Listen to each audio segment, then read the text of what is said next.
Hello guys, ഇന്ന് ഞാൻ നിങ്ങളായിട്ട് ഷെയർ ചെയ്യുന്നത് നിത്യകല്യാണി ഉഷമലരി എന്നറിയപ്പെടുന്ന പൂച്ചെടിയുടെ വിശേഷങ്ങളാണ്. കൂടാതെ ഒരു കളറിൽ നിന്നും ഒത്തിരി ഡിഫറെൻ്റ് ആയിട്ടുള്ള വെറൈറ്റി കളേഴ്സിനെ നമുക്ക് എങ്ങനെയൊക്കെ ഇതിൽ നിന്നും ഉണ്ടാക്കിയെടുക്കാമെന്നൊക്കെയാണ് നിങ്ങളായിട്ട് ഷെയർ ചെയ്യുന്നത്. അപ്പോൾ എല്ലാവരും സ്കിപ്പ് ചെയ്ത് ലാസ്റ്റ് വരെയും കാണാൻ ശ്രമിക്കണേ. അപ്പം നമ്മുടെ ഗാർഡനിൽ ഉഷമലരി ചെറുതിൽ തന്നെ ഇതുപോലെ ഒത്തിരി പൂക്കളിട്ട് നല്ല ഭംഗിയായിട്ട് നിൽക്കുകയാണ്. അപ്പോൾ ഇതുപോലെ ചെറുതിൽ പൂവിട്ട് നല്ല ആരോഗ്യത്തോടു കൂടി വരാൻ നമ്മൾ എന്തൊക്കെയാണ് ചെയ്ത് കൊടുക്കേണ്ടതെന്നാണ് ഞാൻ ആദ്യം പറയുന്നത്. എൻ്റെ കയ്യിൽ നേരത്തെ തുടങ്ങി ഈ ചെടികൾ ഒത്തിരി ഉണ്ടായിരുന്നതുകൊണ്ട് അതിൻ്റെ തൈകൾ ഇഷ്ടം പോലെ മുളച്ചിട്ടുണ്ടായിരുന്നു. ഞാനിവിടെ നേരത്തെ ഈ റൗണ്ടിൽ ഇഷ്ടം പോലെ ഈ ഉഷമലരി നട്ടുപിടിപ്പിച്ചിട്ടുണ്ടായിരുന്നു. ഇപ്പം നിങ്ങളുടെ കയ്യിൽ ഇതിൻ്റെ തൈ ഇല്ലെങ്കിൽ വിത്ത് എന്തെങ്കിലും കിട്ടുവാണെങ്കിൽ ഇത് ഒരെണ്ണം കൊണ്ടുവന്ന് ഏതെങ്കിലും ഒരു കളർ മതിയാവും. നമ്മുടെ ഇതുപോലെ ഒരു നനവുള്ള സ്ഥലത്ത് നട്ടുപിടിപ്പിക്കുക. കാരണം ഒത്തിരി ചൂടായതുകൊണ്ട് നല്ല നനവുള്ള സ്ഥലത്ത് നട്ടുപിടിപ്പിക്കണേ നല്ലത്, അല്ലെങ്കിൽ വേഗം ആ ഇലകളൊക്കെ കരിഞ്ഞു പോകും. അങ്ങനെ നട്ട് കൊടുത്തിട്ട് നന്നായിട്ട് വളം ചെയ്ത് കൊടുക്കുക കേട്ടോ. അപ്പോൾ നന്നായിട്ട് വളം ചെയ്ത് കൊടുക്കുക, ചാണകപ്പൊടിയോ എല്ലുപൊടിയോ ഒക്കെ ഇട്ട് നന്നായിട്ട് കൊടുക്കുക. അപ്പോൾ അത് നട്ട് പിടിച്ച് വരുമ്പോൾ തന്നെ നല്ല ഹെൽത്തി ആയിട്ട് ഇതുപോലെ നല്ല ഹെൽത്തി ആയിട്ട് വരും. അപ്പോൾ ചെറുതിൽ തന്നെ മുട്ടുകൾ വരും, ഇതുപോലെ നിറയെ അതിനെ ഫുൾ കവർ ചെയ്ത് പൂക്കൾ വരും. ഇപ്പം ഞാൻ എല്ലാത്തിനും അങ്ങനെയാണ് ചെയ്തേക്കണത്. എൻ്റെ കയ്യിൽ വീട്ടിൽ ഇതുപോലെ ഒരു കളറേ ഉണ്ടായിരുന്നുള്ളൂ. അപ്പോൾ ഞാൻ എന്താ കളറുകൾ ഒന്നി കൂടുതൽ ഉണ്ടാവാൻ ചെയ്തതെന്ന് വെച്ചാൽ ഇതിൻ്റെ ഞാൻ സൈഡിൽ ഇതുപോലെ വിത്തുകൾ ഉണ്ടാവും, അല്ലെങ്കിൽ ഇതിങ്ങനെ തൈകൾ കിട്ടുവാണെങ്കിൽ അത് ഒരുമിച്ച് കൂട്ടി നടും. അല്ലെങ്കിൽ പിന്നെ നമുക്ക് ചെയ്ത് കൊടുക്കാവും. നമ്മളിങ്ങനെ പൂക്കൾ ഉണ്ടാക്കിയതിന് ശേഷം ഇതിൻ്റെ ഇടയിൽ നമുക്ക് കാണാൻ പറ്റും ചെറിയൊരു കായ പോലെ ഉണ്ടായിട്ടുണ്ട്. ഇഷ്ടംപോലെ കായകൾ ഉണ്ടാവും കേട്ടോ. അപ്പോൾ അത് മൂത്ത് കഴിയുമ്പോൾ കണ്ടോ ഇതിൻ്റെ ഇടയിലൊക്കെ ഇഷ്ടംപോലെ പൂക്കളുടെ ഇടയിൽ കൂടി ഇതുപോലെ ഒത്തിരി കായകൾ, അതാണ് ഇതിൻ്റെ വിത്ത്. അത് നമുക്ക് പൊട്ടിച്ചെടുത്തിട്ട് നമ്മൾ എവിടെയാണോ അത് നട്ടുപിടിപ്പിക്കാൻ ഉദ്ദേശിക്കണേ അവിടെ ഇട്ട് കൊടുക്കുക, മിക്സ് ചെയ്ത് ഇട്ട് കൊടുക്കുക. അപ്പോൾ അവർ ഉണ്ടായി വരുമ്പോൾ നമ്മൾ ഉണ്ടായി കഴിഞ്ഞ് വരുമ്പോഴായിരിക്കും നമുക്ക് ഏതൊക്കെ ഷെയ്ഡുകളായിരിക്കും ഉണ്ടാവണമെന്നുണ്ടോ. അപ്പോൾ ഇതൊക്കെ ഡിഫറെൻ്റ് ആയിട്ട് ഓരോന്ന് എൻ്റെ കയ്യിൽ ആകെ ഒരു വെറൈറ്റി ഉണ്ടായിരുന്നുള്ളൂ. അതിൽ നിന്നാണ് രണ്ടാമത് ഞാൻ ഉണ്ടാക്കിയെടുത്തത്. കാരണം ആദ്യത്തെ ഒത്തിരി ചീത്തായി പോയിട്ടുണ്ടായിരുന്നു. അപ്പോൾ ഇതുപോലെ വിത്തുകളൊക്കെ ഒന്നെങ്കിൽ നമുക്കിത് ഉണക്കി സൂക്ഷിച്ചെടുത്ത് വെക്കാം, അല്ലെങ്കിൽ ഞാനിത് അപ്പം തന്നെ പാകിയാണ് പിടിപ്പിക്കാറുള്ളത്. ആ നിൽക്കുന്ന മണ്ണിലേക്ക് തന്നെ ഇട്ട് കൊടുക്കും. എല്ലാത്തിനും മിക്സ് ചെയ്തൊക്കെയാണ് ഇട്ട് കൊടുക്കണേ. അപ്പോൾ വേഗം തന്നെ പിടിച്ചു വരും. പിന്നെ ഈ പ്ലാന്റിനെ നമുക്ക് വേണമെങ്കിൽ ചെടിച്ചട്ടിയിലോ അല്ലെങ്കിൽ ഹാങ്ങിങ് പ്ലാന്റിലൊക്കെ നട്ടുപിടിപ്പിക്കാം. പക്ഷേ ഞാൻ താഴെയാണ് കൂടുതലും നട്ടുപിടിപ്പിക്കാറ്. കാരണം നല്ല ഭംഗിയായിരിക്കും ഇങ്ങനെ താഴെ ഒരുമിച്ച് എല്ലാ കളറും കൂടി നിന്ന് കഴിയുമ്പോൾ നല്ല ഭംഗിയായിരിക്കുള്ളൂ.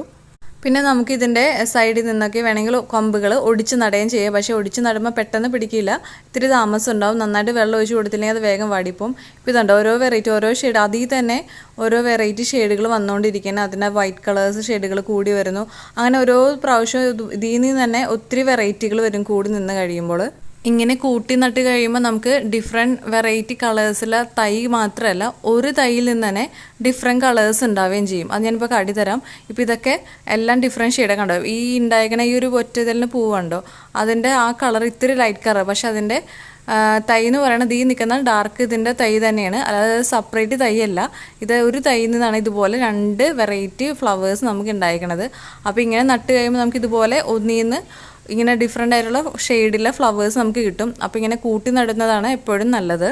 ഇപ്പോൾ ഞാനിതെൻ്റെ വീടിൻ്റെ ഫ്രണ്ടിൽ ഇതുപോലെ റൗണ്ട് പോലെ എടുത്തിട്ട് ഇങ്ങനെ ഡിഫറെൻ്റ് ആയിട്ടുള്ളത് ഇങ്ങനെ കൂട്ടി നട്ട് കൊടുത്തേക്കാണ്. അപ്പോൾ ആദ്യം ഇവിടെ നിറയെ ഈ വിൻക പ്ലാന്റ് ഉണ്ടായിരുന്നു. നമ്മൾ നേരത്തെ ഒരു വീഡിയോ ഇട്ടിട്ടുണ്ടായിരുന്നു. അപ്പോൾ അതൊക്കെ ഇപ്പോൾ പറിച്ച് കളഞ്ഞത്. ഇതുപോലെ പുതിയ തൈകൾ നമ്മൾ നട്ടുപിടിപ്പിച്ചേക്കാണ്. പിന്നെ ഞാൻ എല്ലാ വീഡിയോസിലും പറയുന്ന പോലെ പൂച്ചെടിക്കായാലും ചെടികൾക്കെല്ലാം ഒരു നുള്ള് പൊട്ടാഷ് ഇട്ട് കൊടുത്താൽ ആ കേടൊക്കെ വരുന്ന ഒത്തിരി തടയാൻ പറ്റും. പിന്നെ ഇതുപോലെ നല്ല ഹെൽത്തി ആയിട്ട് വളരാൻ ഈ പൊട്ടാഷ് ഇട്ട് കൊടുക്കണം നല്ലതാണ്. പിന്നെ ഈ പ്ലാന്റിനെ പറ്റി പറയുകയാണെങ്കിൽ ഇതിൻ്റെ സ്മെല്ല് അത്ര സുഖമുള്ള സ്മെല്ലൊന്നുമല്ല, അത്ര നല്ല സ്മെല്ലൊന്നുമല്ലെങ്കിലും പക്ഷെ നല്ല കാണാൻ ഭംഗിയുള്ളൊരു പ്ലാന്റാണ്. നിറയെ പൂക്കൾ എന്നും ഇതുപോലെ പൂവിടാൻ തുടങ്ങി നിർത്താതെ നിറയെ പൂക്കളിടുന്നുണ്ടോ. അധികം പൊക്കമൊന്നും വെക്കേണ്ട. ഇതിപ്പോൾ കണ്ടില്ല നിങ്ങൾ, ചില തൈകളൊക്കെ ഒത്തിരി പൊക്കം വെക്കാതെ ചെറുതിൽ തന്നെ ഒത്തിരി പൂക്കൾ ഇട്ടിട്ടുണ്ട്. ആണ് ഡിഫറെൻ്റ് ആയിട്ടുള്ള ഒത്തിരി കളറുകൾ വരുന്നുമുണ്ട്. ഇനിയിപ്പോൾ ഇതിൻ്റെ കൂടെ നമുക്ക് വേറെ കളർ വെറൈറ്റിയൊക്കെ കിട്ടുവാണെങ്കിൽ ഇതിൻ്റെ കൂടെ നട്ടു കൊടുത്താൽ വൈറ്റോ അങ്ങനെ എന്തെങ്കിലും. ഇപ്പോൾ എൻ്റെ ഒരു ചെറിയ വൈറ്റ് ഉണ്ട്, താഴെയുണ്ട് വൈറ്റ് കളറിൽ പൂവുണ്ടായിട്ടുണ്ട്. അങ്ങനെ ഡിഫറെൻറ്റ് കളേഴ്സ് നമുക്ക് കിട്ടുന്ന പോലെ നമുക്ക് ഇതിൻ്റെ കൂടെ നട്ടു കൊടുത്താൽ അതിൽ നിന്നും നമുക്ക് ഡിഫറെൻറ്റ് ഉണ്ടാക്കാൻ പറ്റും. പിന്നെ ഉള്ളത് എല്ലാ പൂക്കളും ഒരു മിക്ക പൂച്ചെടികളും സമ്മർ സീസണിലായിരിക്കും നല്ല ഭംഗിക്ക് നിൽക്കുന്നത്. കാരണം മഴയൊക്കെ തുടങ്ങിക്കഴിഞ്ഞാൽ ഇതൊക്കെ തല്ലി വീണ് ഒടിഞ്ഞു പോകും. കാരണം ഈ പൂവൊക്കെ ഇട്ട് കഴിയുമ്പോൾ നല്ല വെയിറ്റൊക്കെ ഉള്ളതുകൊണ്ട് ഒടിഞ്ഞു പോകാൻ ചാൻസ് കൂടുതലാണ്. അപ്പോൾ ഇപ്പോൾ മഴക്കാലമൊക്കെ തുടങ്ങാൻ പോവുകയാണ്. അപ്പോൾ ഇതുപോലത്തെ ചെടികളൊക്കെ ഉണ്ടെങ്കിൽ അവർ ഒടിഞ്ഞു പോകാതിരിക്കാൻ ഒരു കോലൊക്കെ വെച്ച് സെറ്റ് ചെയ്ത് നിർത്തണം. ഈ നല്ല വെയിറ്റ് തൂങ്ങിക്കഴിയുമ്പോൾ അതിൻ്റെ ഇത് ഒടിഞ്ഞു പോകും.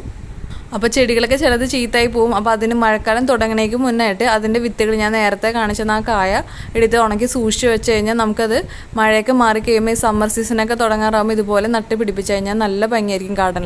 ഗാർഡനിൽ പൂക്കളൊക്കെ വേണമെന്നുള്ളവർക്ക് ഈ ചെടി നല്ല ഭംഗിയാണ് കേട്ടോ നട്ട് പിടിപ്പിക്കാൻ. അത്രയും ഭംഗിയുള്ളൊരു ചെടിയാണ്. ഇങ്ങനെ മിക്സ് ചെയ്ത് ഇങ്ങനെ വെറൈറ്റി കളർ വെറൈറ്റിയും കൂടി വന്നു കഴിയുമ്പോൾ ഒന്നും കൂടി ഭംഗിയാവും ഗാർഡനൊക്കെ. അപ്പോൾ നമ്മുടെ വീട്ടിലൊക്കെ ഈ തൈകൾ ഉണ്ടെങ്കിൽ ഇതിനൊക്കെ ഇതുപോലെ ഒരുമിച്ച് നട്ടു കൊടുക്കാൻ നോക്കുക. കാരണം നമ്മൾ കാണുന്ന പോലെയല്ല, പുറത്തൊക്കെ കടയിൽ ഇതിന് ഒത്തിരി പൈസയാണ് ഇപ്പോൾ. അപ്പോൾ ഈ ചെടിക്ക് നല്ല വെള്ളവും നല്ല വളവും ഇട്ട് കൊടുത്താൽ ഇതുപോലെ നിറയെ പൂക്കളിട്ട് ഉണ്ടായിക്കോളും. അപ്പോൾ എല്ലാവർക്കും വിൻക പ്ലാന്റിൻ്റെ വിശേഷങ്ങളൊക്കെ ഇഷ്ടപ്പെട്ടെന്ന് കരുതുന്നു. പുതിയ ചെടിയുടെ വീഡിയോയുമായി അടുത്ത വീഡിയോയിൽ കാണാം.